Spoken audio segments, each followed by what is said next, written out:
This is a patch where LeBron James is going to be coming out. Really excited. There was a lot of things that felt a little overhyped and a little overpowered. For example, tasks felt a little overwhelming in some cases. There was a few bugs as well. New free character rotation. Seems like there's going to be a new character rotation every single week. There's going to be Finn, Garnet, Superman, and Rain Dog. Really high. Rain Dog, my boy. Open beta warp event for a limited time. Gold earned for matches has increased by 25% from 726 to 88 as an open beta welcome event. This is very good and very important. This is mentioning not only the 25%, but it's also mentioning that as of right now, Player First Games is not planning on increasing the amount of gold that you gain per levels. They really do want you to play the game a massive amount. You shouldn't be able to unlock the whole roster within a few days, but rather be able to unlock them over time.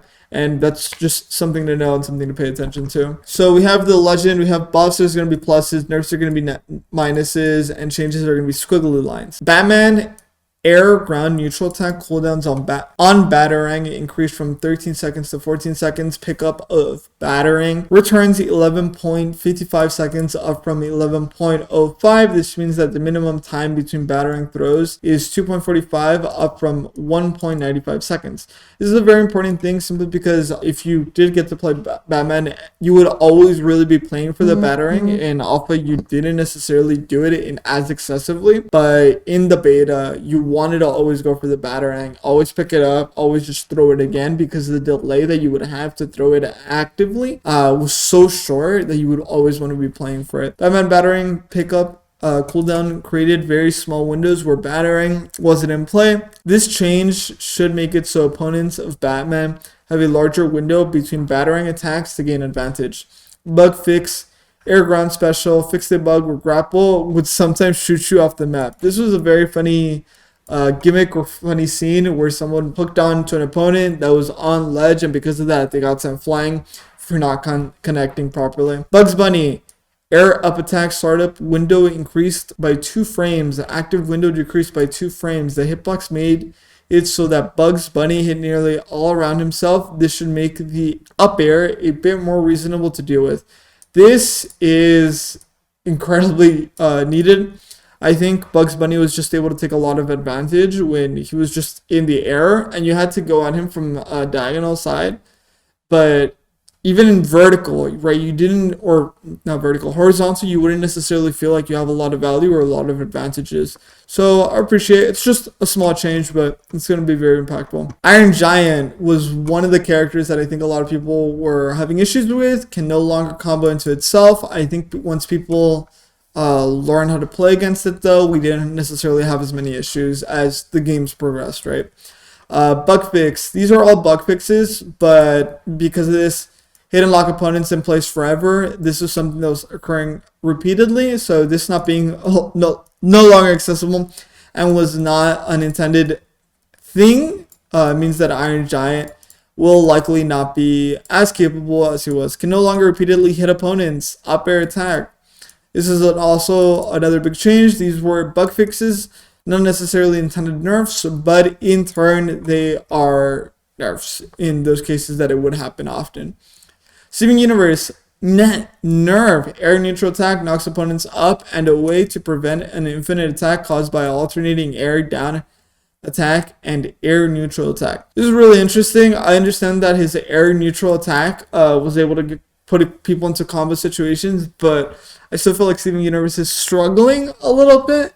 I think it's smart not to buff him yet, simply because Steven Universe has such a extended kit and so convoluted and so many options as to how you can play it. So I understand why they chose not to necessarily go crazy on the buffs, but simply make it so that in this case it's something unintended of the knocking opponents and prevent an infinite attack. So that's good. That's good. That's fair. That's fair, right? Not a fan of it, but that's fair at best. So there's a huge comment on Taz. Bug fixed a bug that was preventing Taz from doing an aerial attack once he reached his air special limit. Here's the nerf. Air ground special, side special. If you have been following early access, Taz's Tornado has been dominating his character kit and presenting a non-obvious knowledge check for newer players.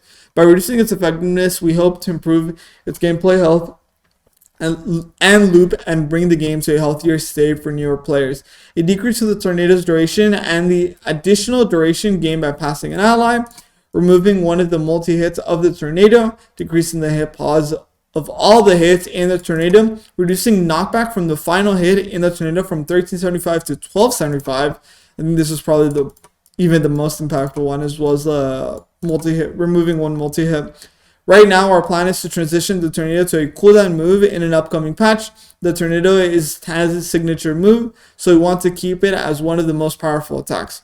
With the cooldown forcing more intentional use of it, these nerfs will reduce Taz's strength, especially at higher levels of play. So expect some buffs to the other moves in his kit in the near future. Thank you for your patience, and we will continue to evaluate Taz's gameplay health. These are huge changes and huge nerfs, and it's something I mentioned in another video of mine, where Taz is just beating up a lot of new players. He's going to fall down a little when it comes to new players, but I also think Taz was becoming a little too excessive when you were playing against two Tazes. So these nerfs are really good, even in the cases where like you're playing against two Tazes players, and it's just incredibly annoying when they're able to like spam out an ability.